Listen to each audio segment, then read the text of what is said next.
And joining me is Mr. Jayant. He's our team lead for education team. And we have Dr. Shiv as well with us. He'll be telling his part of basically his story, what he has been through, and what he has done in Australia as a doctor. So that's also going to be very insightful and give you a basically first-hand experience in terms of what it takes to make it in Australia, right? So that's going to be, I think, very insightful. And let's start with the Yes. with the presentation. All right. Yes. So let's get to the disclaimer first. So first of all, guys, obviously we are going to tell you all the information as of today. It is accurate, but obviously there are a lot of changes happening regularly. So we have to keep that in mind that before acting, before making decision on something, please make sure that you have taking the final advice before you call the final shot. So that's very important. And also every case is different. Every person's story is different. Not everything applies to everyone, right? So there's something also you have to be careful about. So if you need any particular advice and you want to act on it, then you should feel free to give us an email or call. We'll be happy to consult you for that particular case, and we'll take it from there. All right. So let's move to the next slide. So guys, so this is like a general lineup, what we set up today. So just to give you a general idea about what we need to talk about today. So we're going to give you a general basically overlook of the skill migration program, like how that works, what's the process like. And then we'll talk about the approaches to migration in Australia. So basically there are two different approaches, whether you go with a direct or indirect. So we'll discuss that as well.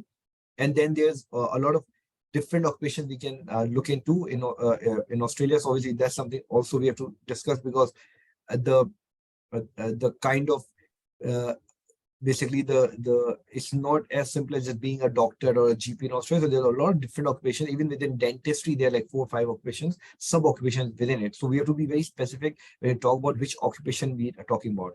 And then we'll talk about the social workers, registered nurses, GPs, dentists, medical body scientists, and we'll at the end we'll discuss the study options as well. So that will give us a very good idea about how the study option will get you the PI in Australia. So that's also a part of this whole discussion. All right, so let's move to the next slide. Yep. So guys, so first of all, let's talk about the skill migration process.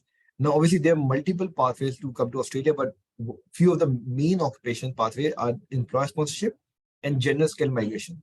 And the middle occupation, which is called student visa to post-study visa pathway, is that this is the pathway a lot of people follow who want to come to Australia, who want to land here, get the AMC, ATC registration done, become a doctor, become a medical professional in Australia, and study the right thing, and then move to the 485 visa, which is like the 2 years.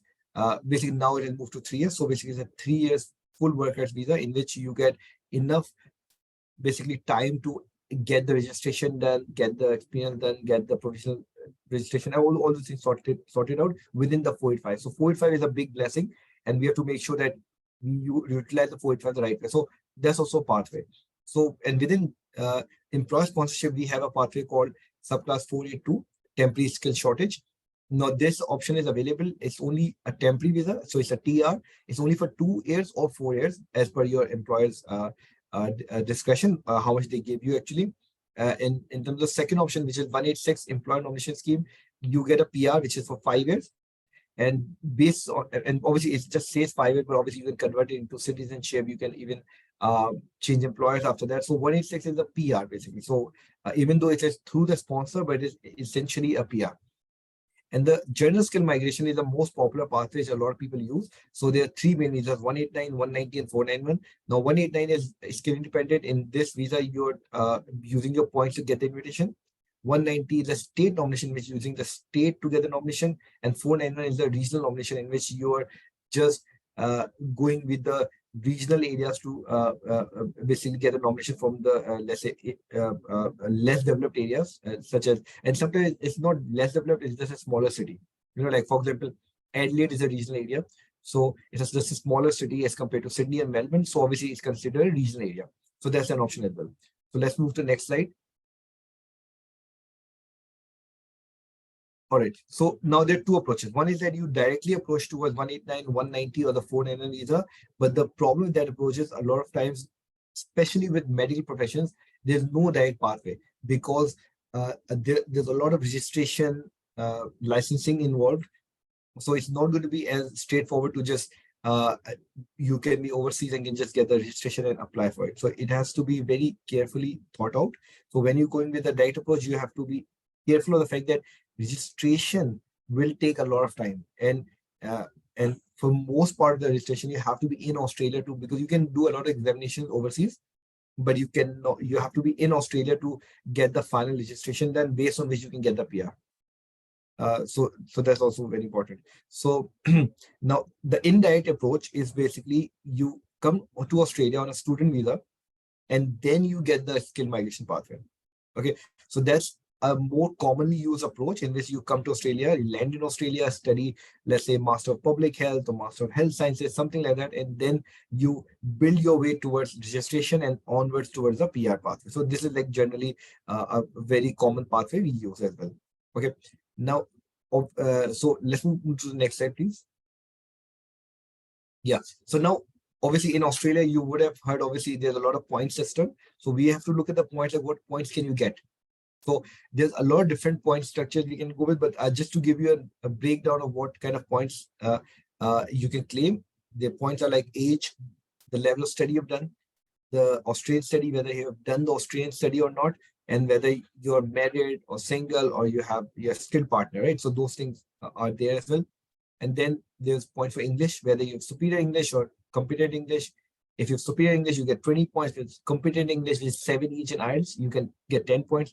And then there's thing called NATI. NATI is an interpretation course you can convert.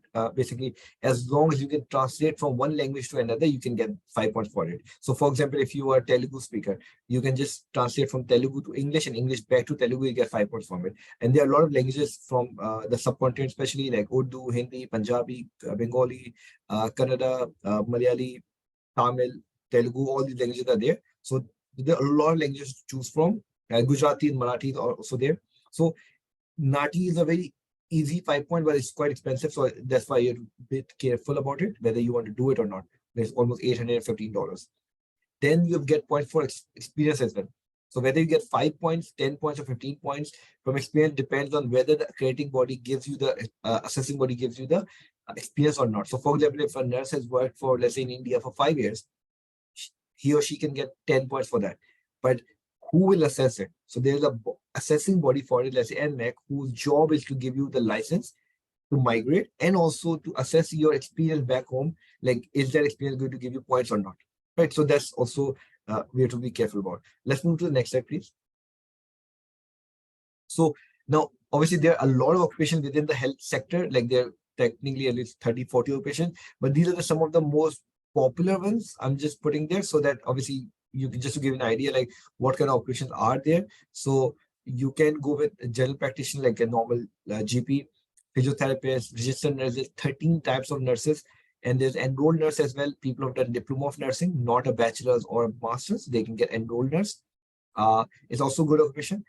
Dentists are there, dental hygienists are there, dental specialists are there. Then there's medical laboratory scientists, technicians are there, and primary health organization manager. So there's quite a, if you look at it, like it can vary from just being a nurse to enrolled nurse to being a dentist to be a technician. So there's a lot of different fields you can choose from technically, right? If you're coming to Australia. So that's also another factor. So let's move to the next slide, please. Yeah. So social worker. Now here's the interesting part. Like social worker, even though it's not directly related towards medical side, but there is a pathway for people who have studied psychology or people who have studied social sciences. They could go with this pathway as well. So it's a very good occupation. It's assessed by AASW. It's a long-term occupation, so you can get whether 189, 194, and all visas on it. And on top of it, it's great for people from psychology background because they don't need to do anything to bridge the gap. They already have the relevant knowledge to get the direct admission in the qualification. And the PI is usually coming at 65 points. Now, 65 points is very basic. So it's very easy to reach there, obviously. So it makes your life a lot easier to get the invitation as well. So obviously the most common courses are Masters of Social Work, Bachelors of Social Work. That's like the main courses you can go for. So this is one of the fields. Can you move to the next slide, please? So GPs. Now, again, for general practitioner, I have the best person for with me. So Dr. Shiv, I think you should take over because I think you are the best person to explain the pathway for GPs. Hello, everyone. Thank you, MARN, for giving me this opportunity to explain about general practitioners. Well, to introduce myself, my name is Dr. Shiva. I'm a medical graduate from India, and then in Australia, I've done my master's in health informatics. Now I'm working as digital health officer, one of the government agency within Australia.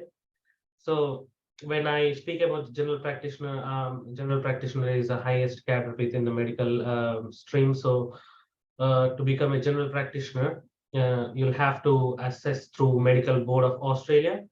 Well, there are multiple options to get you visa, but if you are an MBBS doctor and you want to be a permanent resident in Australia, and through the clinical way, I go to the next slide where I can clearly explain.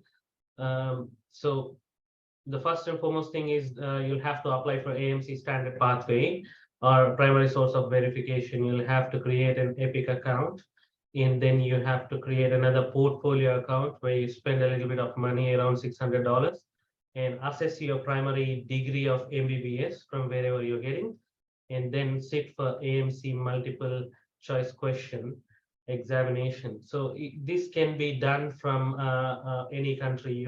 If you are from India or Pakistan or wherever you are sitting, you can write AMC exam from your country and then secure an employment offer by applying jobs straight from your country.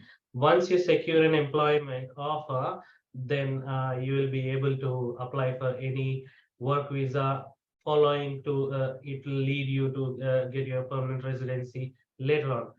But in terms of to get permanent residency for a person who is an MBBS doctor or a specialist, the best way is I won't suggest a direct pathway, a best way, indirect pathway. I choose an indirect pathway, maybe a student visa, do any masters within general practice. There are masters you can do, masters in general practice, you can do masters in any specification, and slowly you can sit exams when you are in Australia and then get your permanent residency.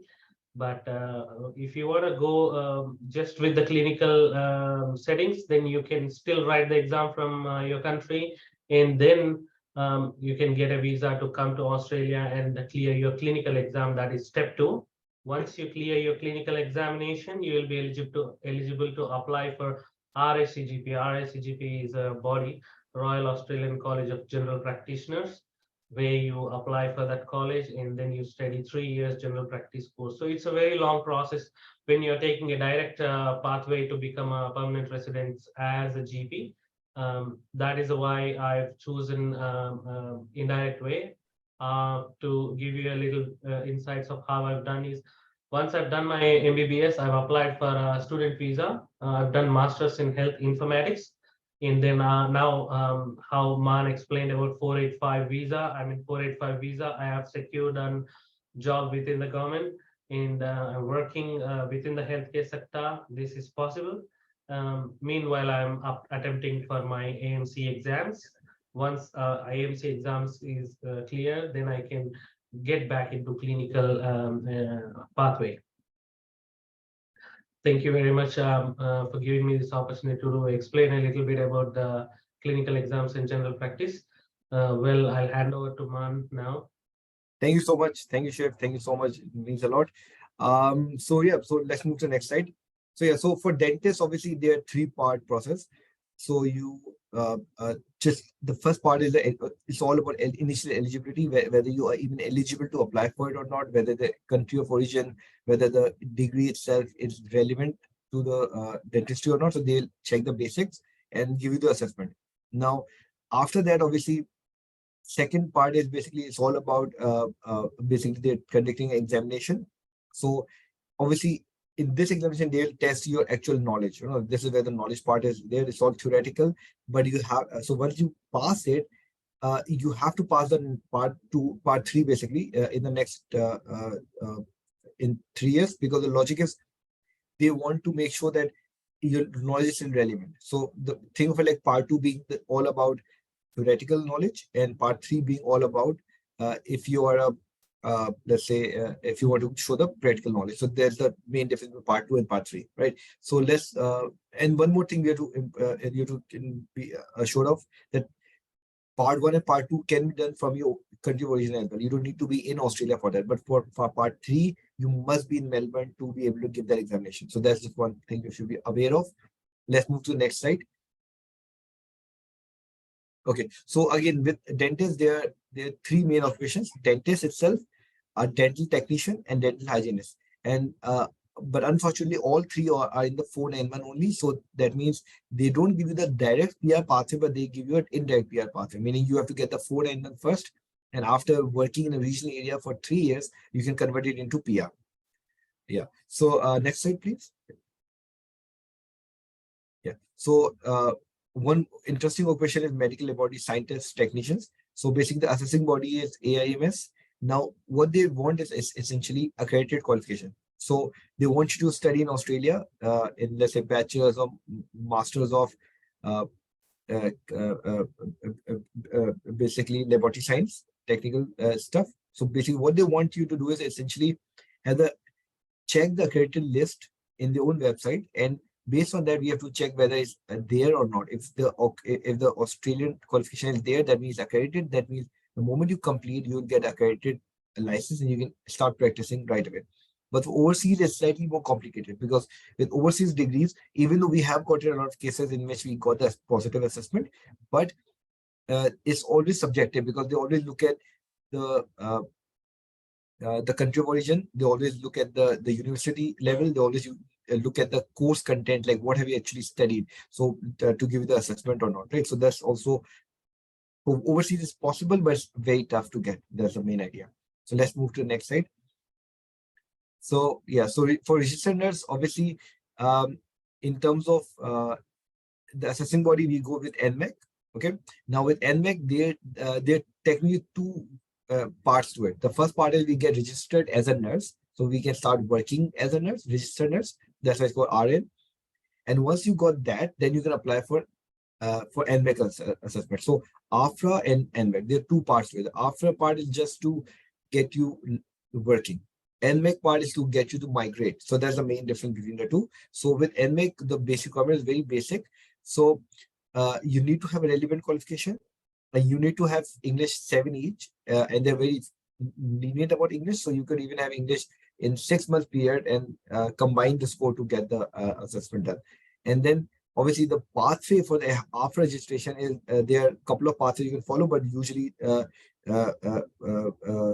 go with the OBA pathway for registration, or you can just have an Australian degree and get the let's say if you've done Australian degree, the Bachelor of Nursing or Master of Nursing, you can get the registration with that as an RN. Okay. Now we have with us Miss Rahat. She is a registered nurse, and she also got her PR through APG Sydney. So she will share her experience as in how her journey has been like. So Ms. Rahat, can you share your experiences with us, please? Hello, can you Hi, hear me? Rahat, we can hear you. Yeah. Hi, my name is Rahat. I'm working as a registered nurse here in Australia. In India, I completed my bachelor's and I came in Australia around in 2018. And I got my registration through AFRA in 2021. And yeah, I'm working as RN now.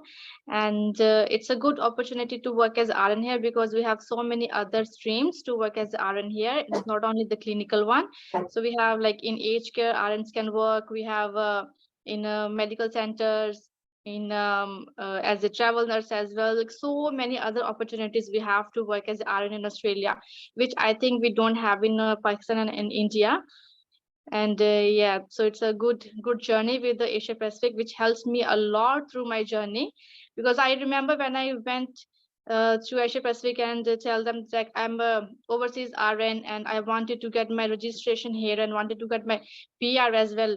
And they gave me a whole plan like this, Rahat, this is your step-by-step plan, so you have to follow this. And I literally follow that one, and I achieve all my dreams. And I'm here now in front of you, so it's showing sharing my experience with you. So yeah, this is a Thank you so great much. journey with you. Thank Yeah, you. no, I think it's all your hard work, and obviously the hard work never goes wasted. So I think you have done a wonderful job in making a good future, good life for yourself. So, and we're very proud of you as well. That's the reason we invited you as well, because we know you've done a wonderful job, You too. and so it's Yes, been a Manbhai, because you hard journey. helped me a Yes. lot. Because when I came in here in Australia, I don't know what to do. If you get a proper guidance in the starting of your journey, the journey will be so easy at that time. If you don't know, then it's a wastage of time, and you True. will not go anywhere else. So yeah, No, that's thank very you true. so much. No, you're most welcome, and we thank you for being our client as well. Obviously, so that means a lot for us, because obviously we want to have successful cases, and we want to have people, work with people who are hardworking, who are Hmm. willing to put in the time and listen to good suggestions. Because not everyone takes the good advice as well. That's also a factor. So thank you so much, Rahat. Really happy to hear about your journey, and thanks for your appreciation as well. Really means a lot for us. Thank you. Thank you Uh, so much. Thank you. I think let's move to the next slide. So yeah, so now I think it's all about study options. So Mr. Jay would be the best person for the job. So he will tell you everything about what options are available to students who want to come to Australia. Thank you, Usman bhai. Thank you, Dr. Shiva and Rahat, for your time. And it was great to hear from you, Rahat, after a long time. Now, my portfolio over here, I'm an education team lead. So I will be running through some courses which can help you. Either if you are overseas, you want to come to Australia, or you are already in Australia, you're planning to change, feel free to reach out to us, because we definitely work with a lot of universities, a lot of providers, and we can get you the best deal according to what you prefer to study. Now, first, just listed few courses: nursing, public health, health sciences, medical laboratory, social work, and health informatics. Like what Usman Bhai has covered previously, I will be talking a bit more in detail about those courses. First one is nursing. If somebody is not aware, there are three type of courses you can do. One is diploma of nursing, through which you become an enrolled nurse. The next one is Bachelor of Nursing, through which you become a registered nurse, which is a division one. And a lot of people, they do Masters of Nursing, through which you become a registered nurse as well. Now, somebody who does not have a background in, let's say, bachelor's, they can still do Masters of Nursing. A lot of universities, they have direct pathways available for non-cognate backgrounds. Entry requirements are pretty standard for diploma and bachelor's. You must have year 12, must be 18 years of age. You must have a 7 overall and no individual band less than 7. So a lot of people, they say, if I want to go into nursing, what are the requirements? Well, the core requirement is to have 7 each. That's the only requirement for the nursing. And you can do PT, IELTS, OET, or TOEFL. These are all accepted for your admission. Masters of Nursing, as I mentioned in my previous slide, that most universities, they require a minimum of bachelor's degree in any discipline. Other than some universities, they require you to have cognate background. But in a nutshell, most of them, they are okay. If you have a Bachelor of Accounting, you have got Bachelors of IT, or you have any other bachelors and you want to go and study Masters of Nursing, they can accept you. Again, the core requirement is to have 7 each. 7 each doesn't go away. And acceptable forms of English we have already discussed. Nursing pathways. Now, this is something interesting which I want to talk about. First is a standard Bachelor of Nursing, I would say, which is a 3 years program. If somebody is coming from overseas for a Bachelor's of Nursing, they will generally be doing 3 years. A lot of applicants, they come to Australia, they do Diploma of Nursing, they get their registration done, and then they want to go and continue from the second years of the Bachelor's. They go into the second option, which is Bachelor's of Nursing, Enrolled Nurse Pathway, which is a 2 years program. Now, there are some universities which I know, there are only a handful of universities which actually offer a 2 years fast track graduate entry Bachelor of Nursing program. So you do not need to have a diploma of nursing to go into this program. You can just straight away go into this program and complete the Bachelor of Nursing in 2 years. Same requirement, 7 each. Masters of Nursing, you become a registered nurse as well, and it's a 2 years program. In Sydney, there are almost 3 providers. Victoria have got a handful, 2 providers. South Australia have 2 providers. Perth have 3 or 4 providers. So depending on which state you are in, there are a lot of providers who are offering this course because you're doing a master's program. So this will be an expensive program. Now, I want to talk about the people who are a registered nurse overseas. Now, we do encounter and we do come across a lot of people who were a registered nurse, maybe in India, Pakistan, or whichever country they are originally from. And they say that, oh, we were a registered nurse in our home country. Can we do something? Yes. The answer is yes. So you can go for the Bachelor of Nursing Conversion Program. Now, this is a 1-year intensive program. Now, this is only available in 2 states. One is Victoria, one is Perth. What are the requirements? So if you go to AFRA or ANMAC, let's say for your skills assessment, you go and you apply, they will refuse your application, saying that your overseas qualification is not cognate, so we will not be able to give you the skills assessment. What they normally advise you is to go for a program called OBA, NCLEX, or SKI as well. There is a different set of things which you need to do. So a lot of my clients, in my experience of over 6 years, they have found that exam really tough. So they want to go for an easier BATA, then the conversion program comes in. What we really need is 3 or 4 things from them. First is they must have done a bachelor's degree overseas, nursing degree, right? Second is 7 each, core requirement stays as it is. Third is they must be a registered nurse in their home country from where they are coming. So their registration must be valid at the time of admission as well as at the time of enrollment. Last, they need some amount of experience. If somebody is going in the 2024 intake, in the last 5 years, that is until 2019, they must have minimum work experience so that they can enroll into this program. There are universities which are offering scholarships as well. So 1-year intensive program, once you finish, you become a registered nurse in Australia. Now, this course is ideally suitable for somebody who came on a master's program. They already finished their master's program and then they apply their TR, which is the post-study work visa, right? During the post-study work visa, they can do this intensive program for 1 year. If somebody is doing just this 1-year program, so they will miss out the opportunity to apply their 485 visa. So this is ideally good for somebody who's already on 485. They finish it off, they can work as well while studying, and then they can apply for the registration. And then as Usman Bhai already mentioned that we have received a lot of invites for registered nurses in Australia, and you can be one of them. Public health. A lot of people, they do not get 7 each when they want to come to Australia. So public health is actually a barter, I would say. So you can actually come to Australia on a lower English requirement for, let's say, Bachelor's of Public Health, which is a 3 years program. You do not need 7 each. And for Masters also, you do not need 7 each. So you can just come to Australia based on your previous qualification. And then once you are in Australia, you can either do this course and then go and do the conversion program, or you can change to nursing. Maybe you can prepare for 7 each and then change to nursing program. Bachelor's standard requirement 6.5, no less than 6. So if nursing is your core area, you need 7 each, but you're unable to get it. You come on Bachelor's of Public Health to Australia with this English score. And then later on, if you are comfortable and in Australia, you can give your PT exam or IELTS exam and you're able to attain 7 each, you can change to nursing. This course is openly available in most of the states in Australia. You must be 18 years and older, and minimum year 12 is required. 6.5, no less than 6. Masters, again, you can have a bachelor's degree in any discipline. So there is no concrete or cognate requirement over here. Again, 6.5, no less than 6 is the requirement, and any sort of English test you can take to go into this program. Health sciences is very similar to public health. You can come into this course for 3 years. Okay, you can apply for the extended TR as well. Nowadays, any science, technology, engineering, or mathematics, they are eligible for the extended TR.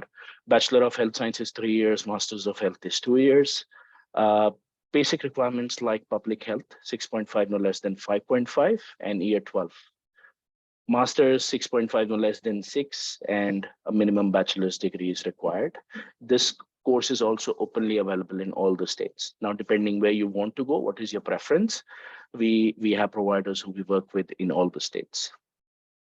Now, this is, I think, the most interesting one out of all, medical laboratory. As Usman Bhai also mentioned, there are 2 qualifications in this. One is Bachelor's of Medical Laboratory Science. The other one is Master's of Laboratory Medicine, which is a 2 years program. The requirements for masters is, I'll just straight away talk about masters because a lot of people, they feel very comfortable coming for a master's program rather than a bachelor's program. So you must have a 3 years Australian, you must have done a degree which is equivalent to a bachelor's degree in Australia, must be in health, medical or biomedical discipline, which demonstrates a minimum of 2 units, which is chemistry and human biology. If you do not have this, you cannot go into this program. This is a really intensive program. So be mindful of these 2 subjects, chemistry and human biology. IELTS requirement are pretty standard, 6.5, no less than 6. And you can take any sort of English test to go into this program. On the screen is I have taken a screenshot of all the universities which are offering this program for bachelor's as well as master's. This is a very good course. Now, depending where you want to go and study, how much you can afford to spend, because all these providers are big providers. You need facility to teach this course, and all the providers listed on your screen are the only ones who are offering this course. Not the last one, actually, social work. Very interesting course. This is so far, I think, one of my favorite areas where I help a lot of individuals decide for a career path. And this is something which we advise them. If somebody wants to go into human behavior, psychology, sociology, and they have, interest. So this is a course for them. This is well in the list. A lot of my clients were very, very happy. They have met Usman Bhai. We have helped a lot of individuals as well. Requirements, you must have, if you talk about master's degree, so this is about the master's degree, must have a bachelor's degree in the equivalent field. Just before I touch base on this, if you want to do a bachelor's degree in social work, you must be doing it for 4 years. Right. So bachelor's degree, a lot of my clients are not very comfortable spending 4 years into a bachelor's program. Ideally, we have people are more comfortable if they want to go for a master's program. There are graduate diplomas and graduate certificates as well, which can give you a pathway into the Masters of Social Work. Now, I will be discussing that with you in a while. Now, let's talk about somebody who wants to go into a Masters of Social Work. You must have a cognate background. So social work itself wants you to have a degree or a previous qualification in education, psychology, law, pol science, history, economics, marketing, anything that has human behavior involved. So if you have the background, you can go directly into the social work program. A lot of my clients, they do not have a background. So there are few providers who are Australia-wide.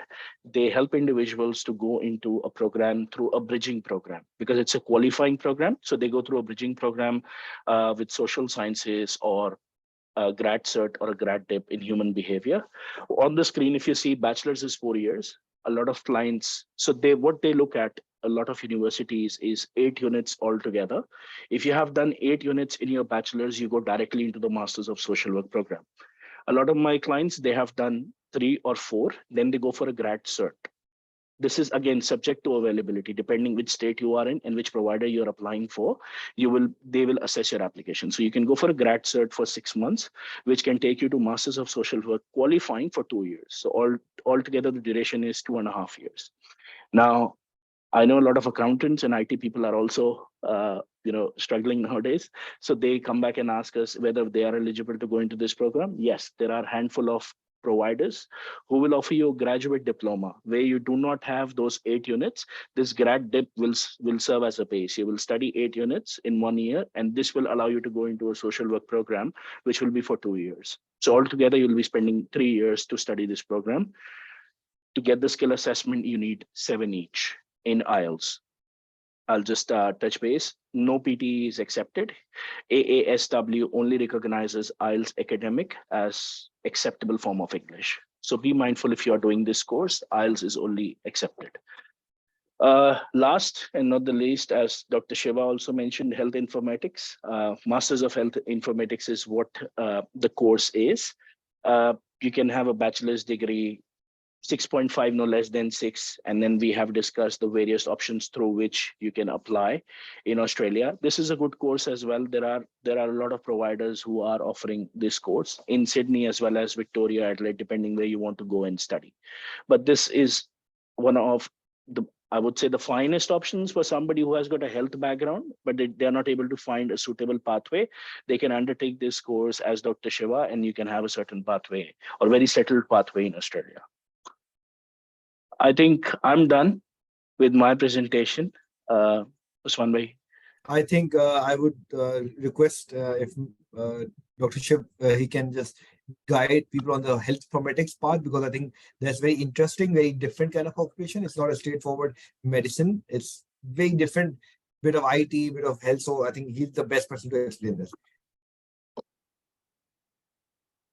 Yeah, I'll just give you a little bit of introduction about health informatics, what exactly means. Now, health informatics can be done by anyone who is coming from health background as well as IT background. That's an interesting part. If you have done your information technology bachelor's, you can still do health informatics, giving you a pathway to enter into healthcare, and healthcare people getting into IT. So it's a blend of both healthcare and information technology. Now, unlike India and Pakistan, in Australia, we use a lot of computers even in healthcare. Like if you go to a general doctor, he'll talk to you and he is typing at the same time.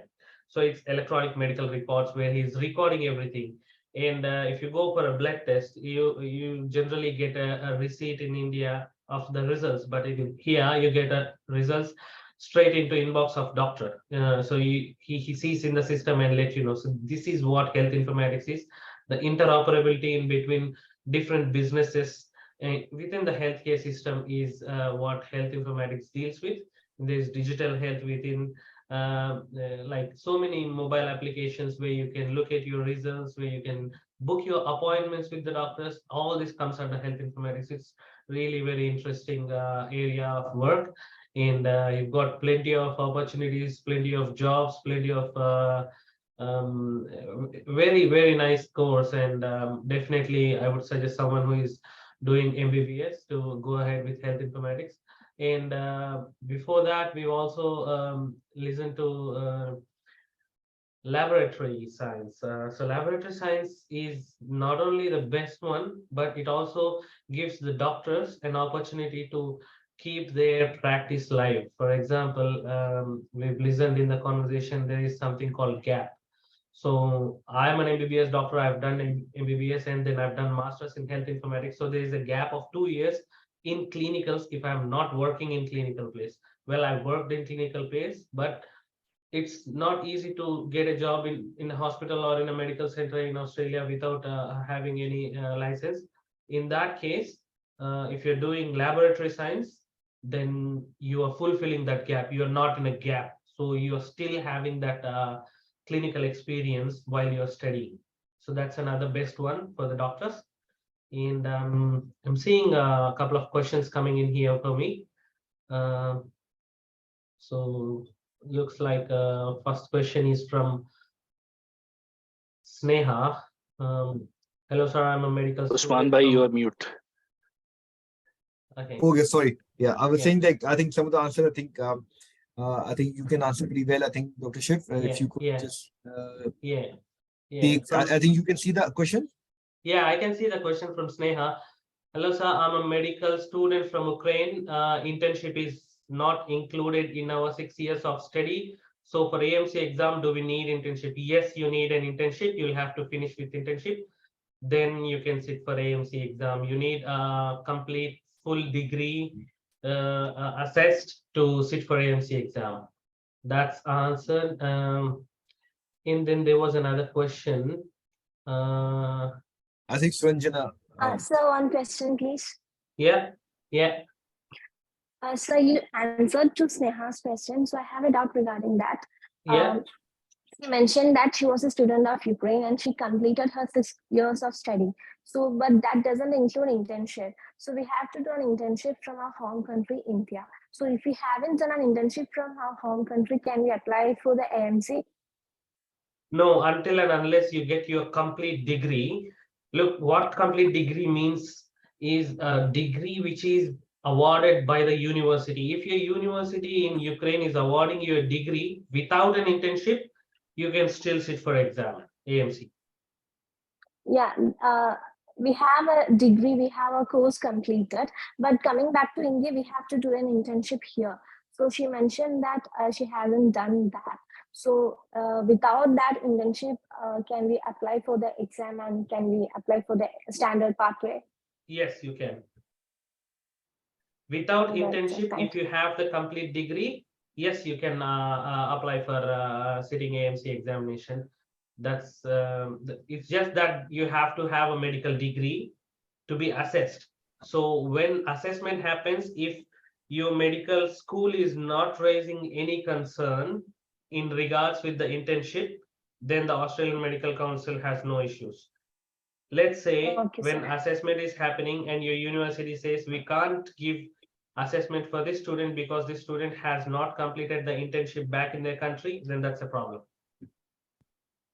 So the internship there, we don't have it as a single year internship. We have the 3 years of clinical rotationship. So that's included in our course. Then that shouldn't be a problem. So until and unless your university or your institute which has awarded you with a medical degree is raising any problem, there shouldn't be any problem to sit for AMC. And make sure your university is in World Health Organization listed universities, then only you'll be able to sit Yes, for sir. AMC exam. Yes, and I also checked for AMC list approved colleges. Yeah, congratulations on And that. so Then that one more shouldn't be a question, problem. please. Yeah. So instead of AMC MCQ examination, if you have done our PLAB 1 and if we have passed PLAB 1, is that acceptable? Acceptable where? Acceptable by for who? the standard pathway? Yes, but with its consequences and everything. I'll tell you how. If you're sitting for PLAB exam, then you'll have to apply for a job straight away in Australia with having the PLAB results. If you will be successful with a job, then work-based assessment is something else that happens when you're working in Australia. Through work-based assessment, then you continue to step 2 and get your full license, or at least a partial license that you can get from Australia. Sir, I have a concern that if we have just done our PLAB 1 and if we have passed that, so we can apply it for the AMC MCQ part 1, right? No, you don't need to sit for PLAB exam to give AMC step 1. You can directly sit for AMC step 1. No, sir, I'm asking if we give PLAB 1, can we skip the AMC MCQ test? Well, yes, that's what my answer is. You can skip AMC exam and you can apply for a job as a duty medical officer within any of the hospitals. Okay, and we can give the AMC clinical exam later on, right? Only if when you're working in a hospital, if your work has been assessed. Work-based assessment is something which is available when you're working in the hospital. If work-based assessment is done, then you will be eligible to sit for clinical exam. It's very complex. We cannot 100% assure you work-based assessment doesn't happen that easily. It's a complex process. If I were you, I wouldn't go for PLAB. I would sit straight to AMC step 1, which is really very easy when compared with PLAB. Okay, so okay, fine. So can you please explain the standard pathway for fresh medical graduates? Yeah, sure. Standard pathway is really very simple. You apply for EPIC account, and then you develop your portfolio, and then you apply for your step 1 examination. You sit for step 1 examination. Once you clear your step 1 examination, you'll have to apply for jobs. When you get a job in hospital, you apply for limited registration. You get limited registration, and then there are 2 ways after you get limited registration. One, you sit for clinical examination or do work-based assessment. If you gain a good reputation within the hospital, then you will be eligible for a work-based assessment. Otherwise, you can apply for clinical examination. You prepare for clinical examination and do the clinical examinations and gain your complete registration. That's standard pathway. Okay, so is there a time period or when we can apply or when we can give exams, or is that available during the year? I mean, throughout the year we can apply and give exams? Yeah, it's available throughout the year, multiple times in the year. To be honest, it's Can like you please specify the timeline, sir, if you know something? yeah, once in every 2 months, 2 to 3 months, you can sit for exam. Okay, thank you, sir. And All right. I think that was pretty insightful. I think we have another question. I think Dr. Shiv, I From think there's Shweta something. Chadha. Shweta Shweta Chadha. Yeah. Chaudhary, yes. okay, what can be the indirect pathways for dentists? Can we choose other streams apart from dental background for a student visa? 100%. All those things which both our Asia Pacific group members have shown you, you can take any of it. You can go for health informatics, you can go for laboratory science, you can go for masters in nursing as well if you want, which is really very good. A lot of my dentist friends who do masters of nursing get their permanent residency very easily. You can do public health, you can do multiple things. And I think one of the key things is Shweta, I think you have to understand that a lot of things, like even for dentistry, if you look at the process, you can do the first part of the examination while you're overseas, but the second part is practical one. So you have to be in Australia for that. So a lot of time with dentists, unfortunately, there's no easy PR pathway for them, but so they have to choose an alternate pathway. So a lot of time, what you have to do is basically you have to come on a public health informatics degree. So you can land in Australia, you can clear the ADC part 1, part 2, get the practicals, get a license, start working, and based on that, you can get the 491. Now, 491 is a regional PR pathway. So you get a 491. After 3 years, you can get the PR process.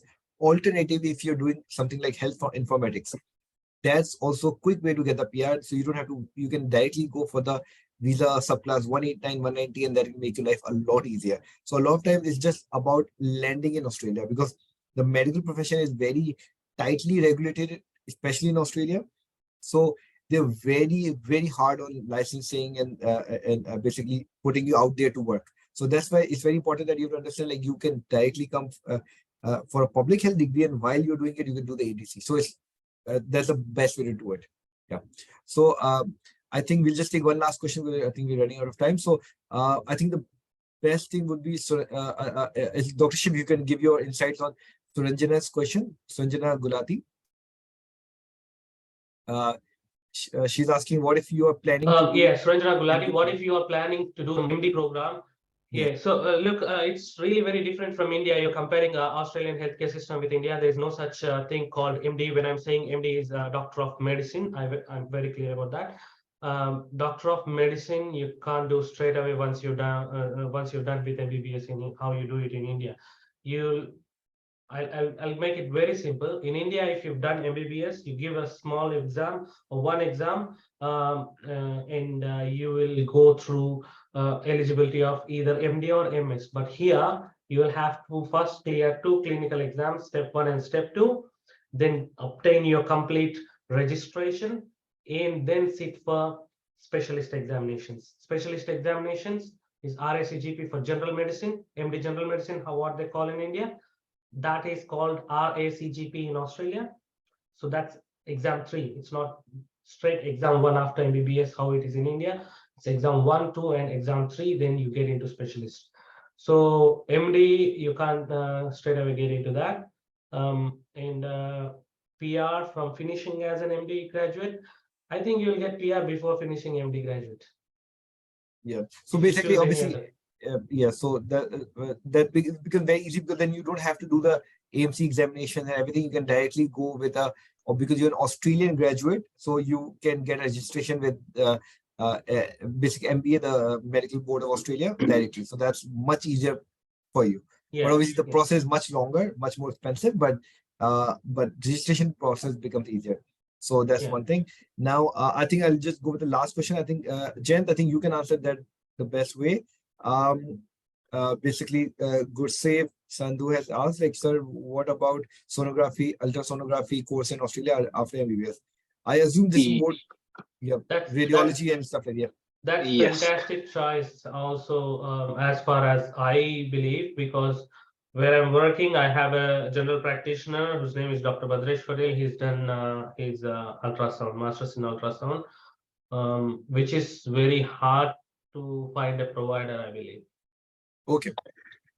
Yes, and there are not many universities offering selected courses like these, like sonography, ultrasonography, or radiology. So if you, Gursev, if you are still listening, I would suggest, I've listed my email and my phone number.